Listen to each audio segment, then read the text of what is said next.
If you blend cottage cheese with an egg, some zero-calorie sweetener, and a good dash of honey, you get an insanely good dessert that requires minimal effort to make.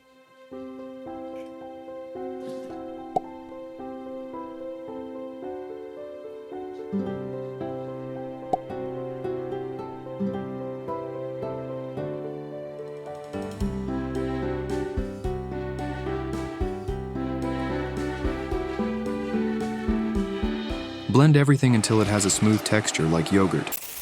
Refrigerate for an hour or two to cool it down and stiffen it up, then serve as it is or with some optional maple syrup to make it even better.